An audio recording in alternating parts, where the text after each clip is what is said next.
debate do Centro Espírita Casa do Caminho de Macatuba, e hoje nós vamos ver um pouco sobre o capítulo 21 de Jesus no Lar, o Rico Vigilante.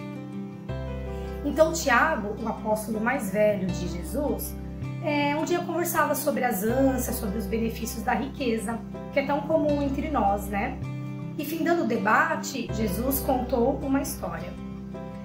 Um homem temente a Deus e consagrado pela sua retidão, ele leu muitos conselhos alusivos à prudência e ele decidiu trabalhar com afinco, de modo a guardar uma fortuna para ser desfrutada em família futuramente.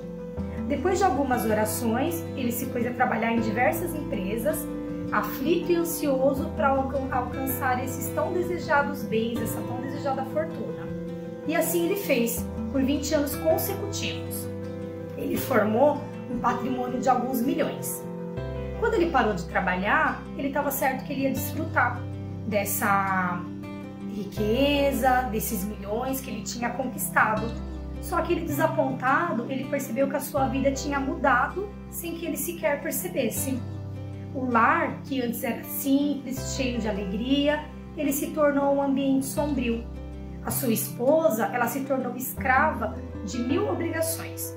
Os filhos, eles discutiam sobre a herança quando o pai morresse.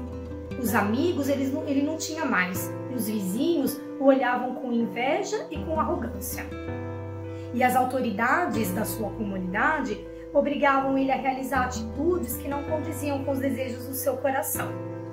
Então, em razão de todos esses dissabores, dessa conclusão que ele chegou, do que a fortuna dele tinha trazido, ele se viu obrigado a transformar a sua residência numa fortaleza. Então, ele passou a desconfiar de tudo e de todos. Agora, o seu tempo era para registrar a sua doença, as suas dores de cabeça, as suas dores de estômago, que passaram a ser frequentes. Ele começou a observar que a sua riqueza de nada tinha valido.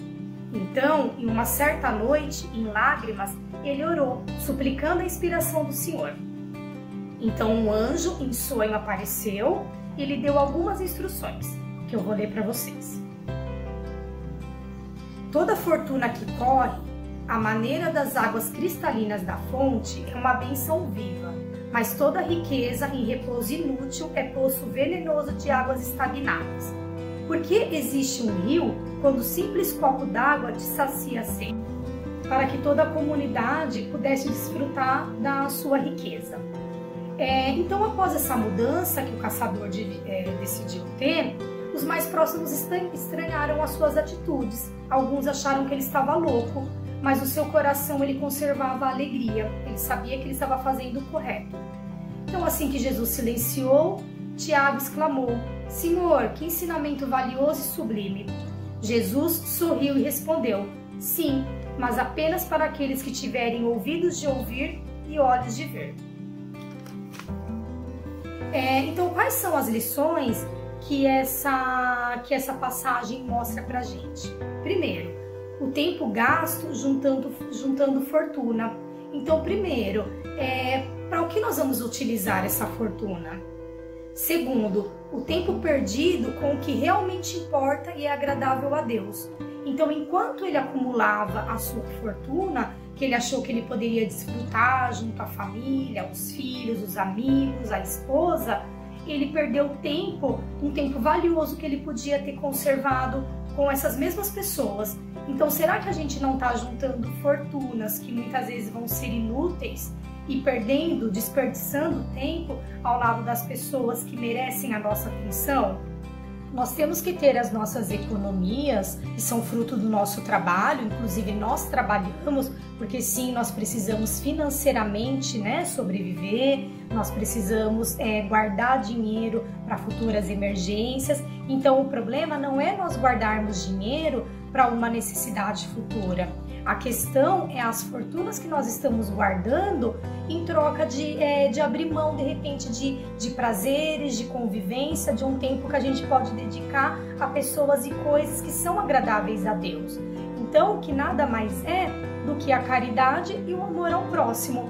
Então, a nossa fortuna, o dinheiro que nós recebemos, que nós temos, a gente tem que usar sim em favor do próximo, daquele próximo que muitas vezes não tem um agasalho, do próximo que muitas vezes não tem um prato de comida, e lembrando sempre que as nossas fortunas não são necessariamente coisas materiais ou propriamente o dinheiro. As nossas fortunas são coisas muito mais importantes que muitas vezes a gente não dá valor, que são as pessoas que nos cercam, a nossa família, filhos, os nossos pais, os nossos irmãos e principalmente aquele irmão que mais precisa da nossa caridade. Então a gente tem que pensar quais são as fortunas que nós estamos acumulando e que são agradáveis a Deus. E a maior fortuna que a gente pode ter é o exercício da caridade e do amor ao próximo.